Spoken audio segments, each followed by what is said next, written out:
Visiones y revelaciones completas de Ana Catalina Emmerich. El Relicario de Filotea les presenta el episodio número 9.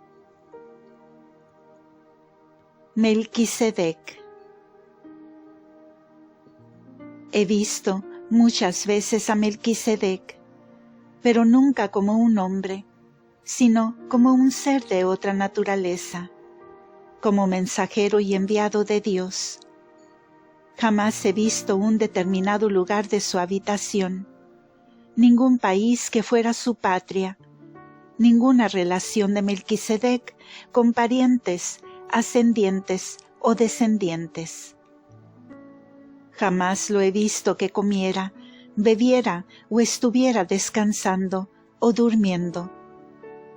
Ni siquiera me entraba la duda de que pudiera ser un hombre como los demás.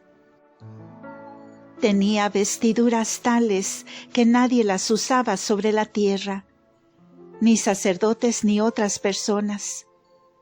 En cambio, he visto que tenía parecido con los ángeles que yo veía en la celestial Jerusalén, y con el estilo que más tarde, por orden de Dios, Moisés hizo confeccionar los vestidos sacerdotales.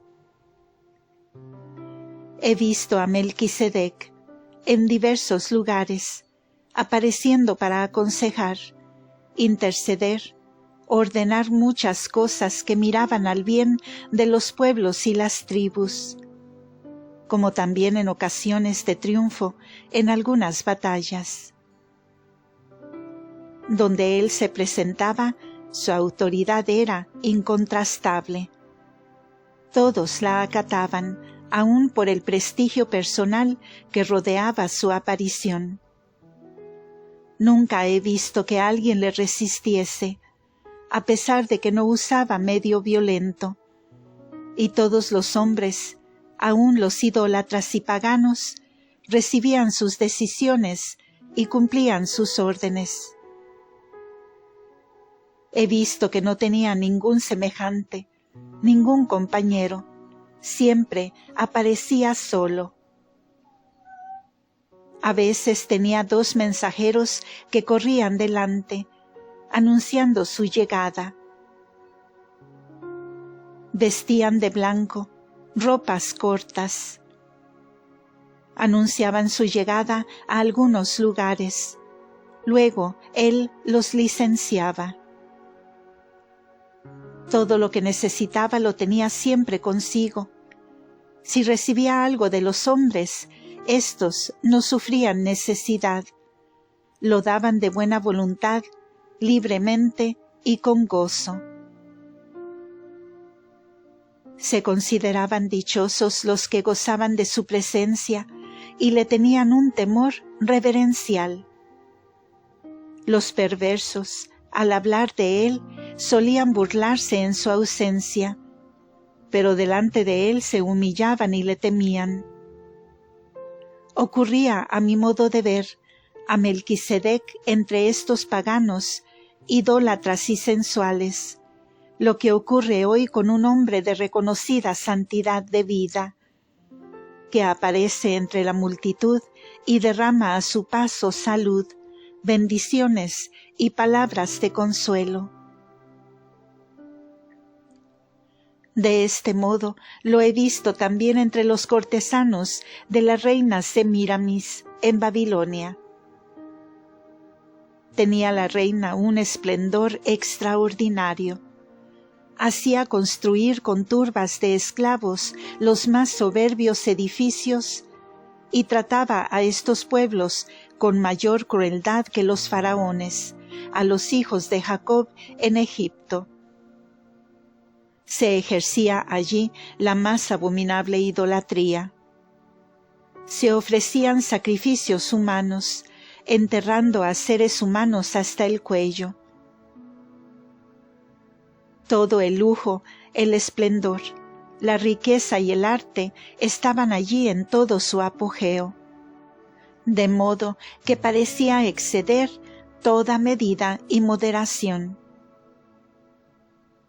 Semíramis acometía grandes empresas guerreras, con numerosos soldados, casi siempre contra pueblos de Oriente. La vi poco en el occidente. En el norte no había entonces más que pueblos atrasados, sumidos en la oscuridad y la bajeza. Existía entonces en los confines de Semíramis un pueblo muy numeroso, de raza semita, que después de la Torre de Babel se había establecido allí, multiplicándose mucho. Vivían como los pastores bajo tiendas. Tenían mucho ganado y celebraban culto durante la noche en una tienda abierta bajo la bóveda del cielo estrellado. Tenían la bendición de Dios. Todo prosperaba entre ellos y sus animales eran siempre los mejores y más preciados. A esta raza bendecida pensó la satánica Semíramis destruirla, y ya había comenzado su obra en parte. Sabía la perversa mujer, por la bendición que había en esa raza, que Dios tenía algún designio especial con ese pueblo.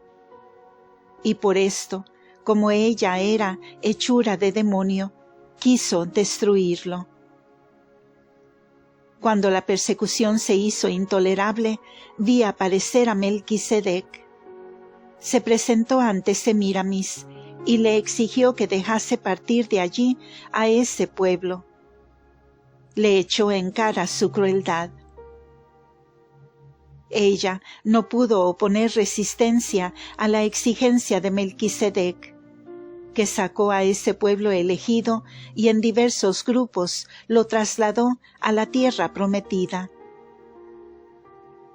Durante su permanencia en Babilonia he visto que Melquisedec habitaba en una tienda, y desde allí repartía pan a los necesitados del pueblo, para que pudieran viajar. Llegados a la tierra de Canaán, les señaló lugares para edificar, y adquirieron tierras en propiedad. El mismo Melquisedec los distribuyó en lugares donde no se mezclasen con razas impuras e idólatras. El nombre de esta raza suena como Samanes o Semanes. A algunos de ellos les señaló lugares hacia lo que fue más tarde el Mar Muerto. La ciudad que edificaron pereció en la destrucción de Sodoma y Gomorra. Semíramis había recibido a Melquisedec con una mezcla de reverencia, de secreto temor y de admiración por su sabiduría. Melquisedec apareció ante ella como rey de la estrella matutina, es decir, rey del lejano oriente. Ella se imaginaba quizás poder conquistarlo por esposo y aumentar su poderío. Melquisedec le habló con mucha severidad y le afeó su crueldad y su tiranía, y le predijo la cercana ruina de la pirámide que había hecho edificar cerca de Menfis. Semíramis pareció muy atemorizada y permanecía delante de Melquisedec muy apocada. He visto que le sobrevino un castigo. Se volvió como un animal y estuvo largo tiempo encerrada. Se le daba con desprecio paja y heno, como a un animal en un pesebre. Solo un criado la aguantaba, dándole de comer y beber. Cuando recobró el juicio, volvió a sus crueldades antiguas. He visto que terminó miserablemente. Se le arrancaron las entrañas del cuerpo. Vivió 117 años. Melquisedec y los Samanes. Melquisedec era considerado como un ser superior, un profeta, un sabio, un hombre de jerarquía, a quien todas las cosas le salían bien. Hubo en aquellos tiempos y aún más tarde varios de estos seres de superior jerarquía. No eran extraños a aquellos pueblos, como no lo fueron los ángeles que conversaban familiarmente con Abraham. Pero he visto que también había apariciones de seres malignos que trataban de turbar las obras de los buenos. Así como entre los buenos profetas los había malos y engañadores. La salida de los amanes de la tierra de Babilonia tuvo parecido con la salida, más tarde, de los israelitas de Egipto. No eran estos amanes tan numerosos como los israelitas. De los amanes llevados a la tierra prometida, he visto a 3 hombres en las cercanías del monte Tabor, en el lugar llamado Montaña del Pan, viviendo en cuevas, mucho tiempo antes de Abraham. Estaban vestidos con pieles, eran de rostro más oscuro que Abraham, y sobre la cabeza llevaban sujeta una hoja muy ancha para protegerse de los rayos del sol. Llevaban una vida santa de solitarios, al modo de Enoc.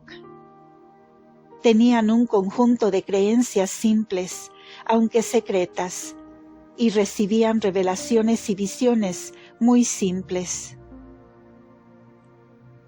Había en su religión la persuasión de que Dios se ligaría un día con los hombres, y como si ellos debían preparar el camino para su realización. Ofrecían sacrificios.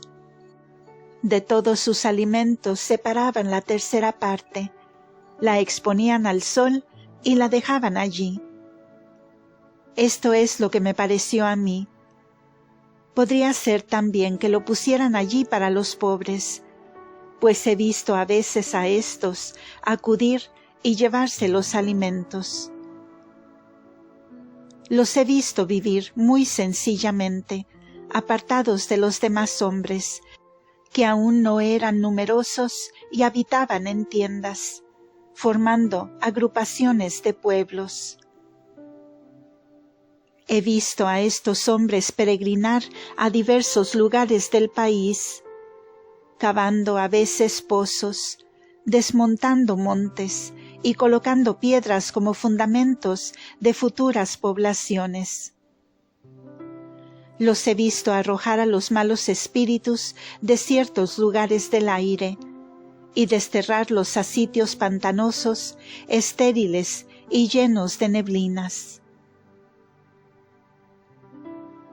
En esta ocasión he comprobado una vez más que los malos espíritus suelen habitar frecuentemente en sitios pantanosos y oscuros. He visto a menudo a estos hombres en lucha abierta con los malos espíritus. Yo me maravillaba al principio cuando veía que los lugares donde colocaban piedras para levantar luego poblaciones eran cubiertos por hierbas y plantas salvajes. Y con todo he visto que las ciudades de Safet, Besaida, Nazaret, etc., se edificaron precisamente donde habían puesto por fundamento esas piedras. Así trabajaron en el sitio donde más tarde se levantó la casita, en la cual María recibió el anuncio del ángel. Del mismo modo los he visto trabajando en Gatefer, Séforis, en el lugar de la casita de Ana, cerca de Nazaret. En Megiddo, Naim, Ainón y Hebrón, y en la cueva cerca de Belén. También fundaron Micmetat y otros lugares de cuyos nombres ya no me acuerdo.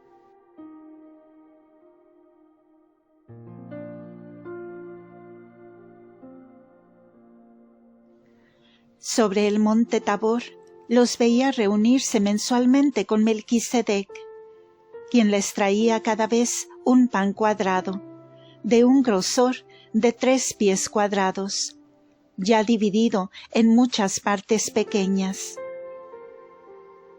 Este pan era moreno y estaba cocido en la ceniza. He visto a Melquisedec llegar hacia ellos. He visto a Melquisedec llegar hacia ellos siempre solo.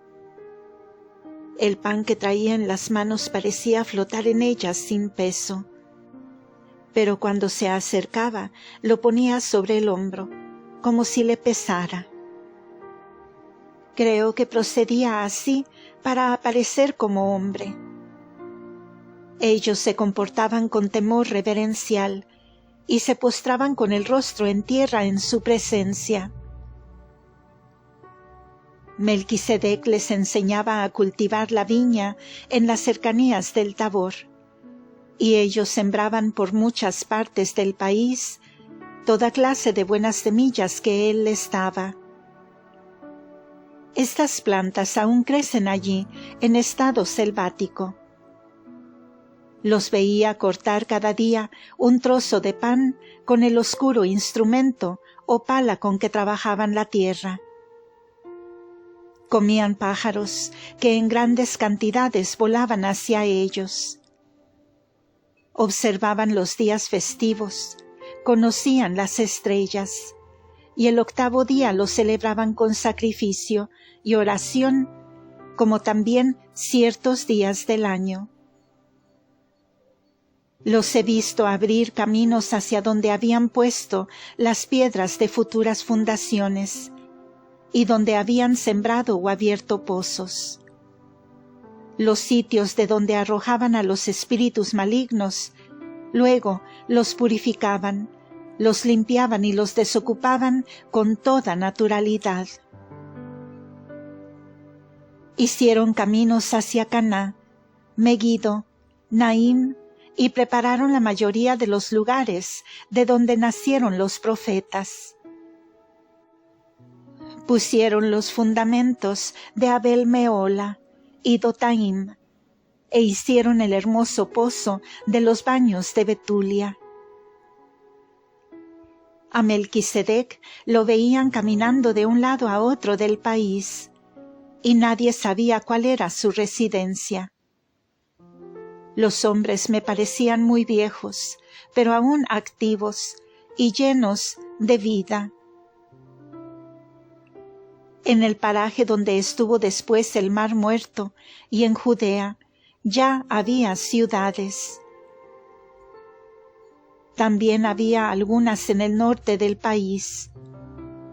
En cambio, en el centro no había ninguna población. Aquellos 3 varones se cavaron ellos mismos su sepultura, el uno cerca de Hebrón, el segundo cerca del Tabor, y el tercero no lejos de Safet.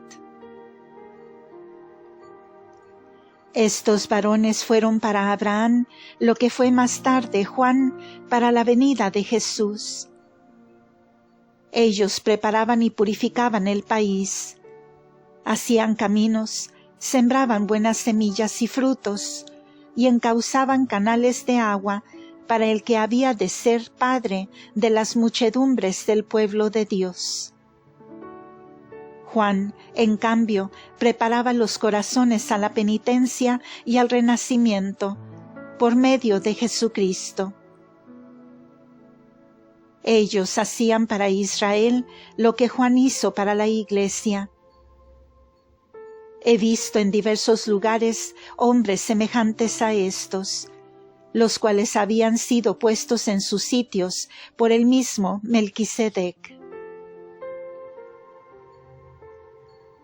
Muchas veces he visto a Melquisedec mucho antes de Semíramis y de Abraham, recorriendo Tierra Santa, entonces salvaje e inculta, ordenando, disponiendo y señalando lugares.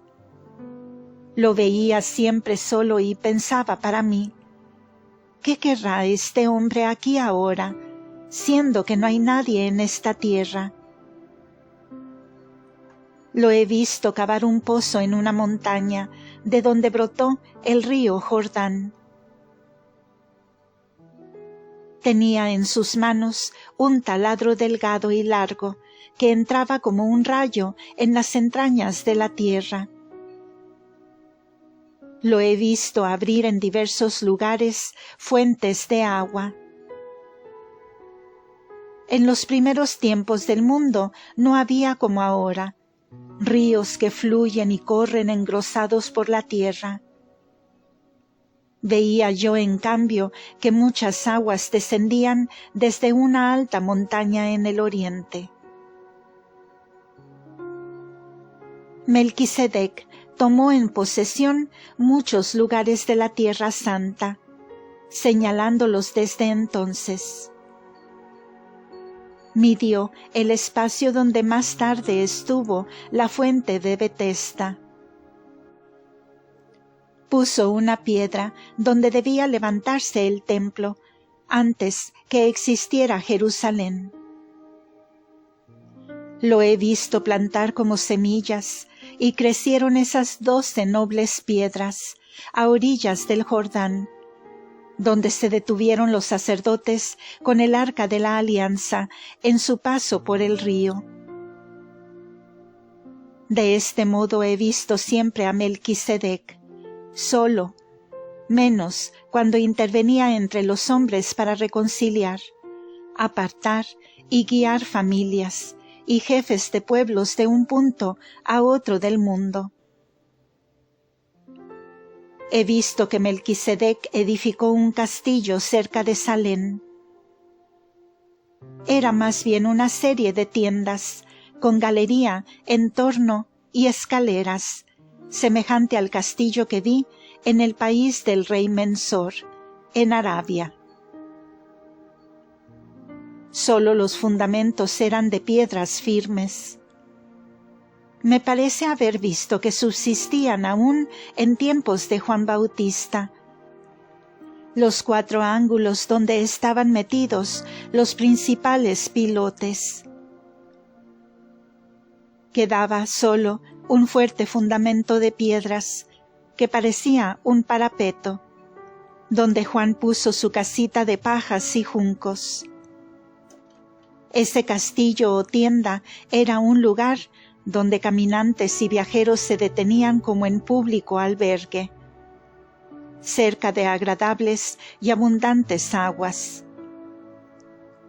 Quizá tenía Melquisedec el castillo allí para albergar y enseñar a las gentes que pasaban, ya que yo veía a Melquisedec siempre ocupado en aconsejar y en dirigir a las razas y los pueblos.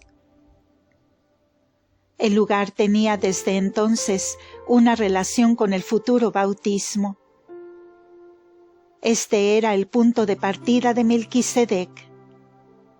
De allí salía para las obras de edificación de Jerusalén, hacia Abraham o a cualquier otro punto del país. Él reunía aquí y repartía familias y tribus, que luego se establecían en diversos lugares. Esto sucedía mucho antes del sacrificio de pan y vino, el cual me parece sucedió en un valle en la parte meridional de Jerusalén. Había edificado a Salem antes de comenzar la misma Jerusalén.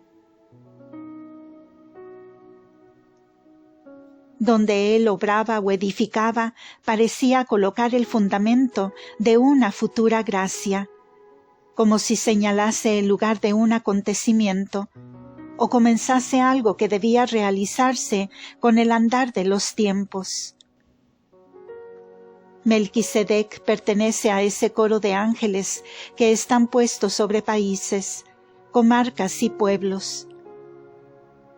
Al mismo coro pertenecieron aquellos ángeles que llevaban mensajes a Abraham y a los patriarcas.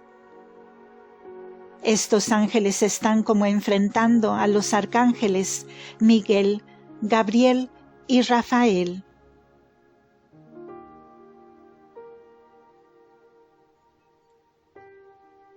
El paciente Job. El padre de Job era conductor de pueblos. Fue hermano de Phaleg, hijo de Heber. Poco antes de su tiempo ocurrió la dispersión de la Torre de Babel. Tuvo 13 hijos, el más joven de los cuales fue Job, y vivía en la parte norte del Mar Negro, en una montaña donde de una parte es cálido y de la otra frío y nevado.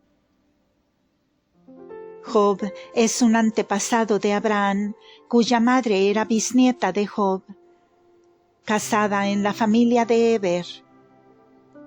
Job parece haber alcanzado el tiempo del nacimiento de Abraham. Había vivido en distintos lugares y sus desgracias las padeció en 3 partes. Desde la primera calamidad había tenido 9 años de tranquilidad, en la segunda 7 años y en la tercera 12 años.